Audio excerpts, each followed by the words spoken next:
Eppure in Italia è reato bestemmiare Dio, ma non è reato bestemmiare la Madonna o i santi.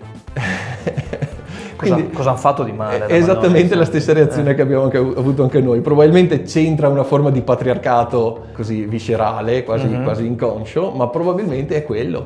Io posso dire peste e corna della religione, ma non posso nominare Dio per la legge italiana. Si rifà ancora al codice Rocco di 100 anni fa. Ti lascia pensare quanto sia assurdo questa cosa, perché per esempio lui dice: se io vado da un fedele e dico Dio non è immortale, oppure Dio non è onnipotente, io in quel momento sto negando una delle proprietà di Dio, sto offendendo in qualche modo Dio. E questa è blasfemia, ma non è bestemmia perché non sto nominando Dio. Ecco perché dicevo prima che c'è questa differenza tra bestemmia e blasfemia. Lo stesso Adriano Prosperi, storico dell'Inquisizione, distingue tra bestemmie ereticali e bestemmie non ereticali. Ora, nel momento in cui io nego una delle proprietà divine di Dio, quella è una bestemmia ereticale, che già ai tempi dell'Inquisizione era punibile molto più che la bestemmia non ereticale, che era semplicemente paragonarlo a un animale.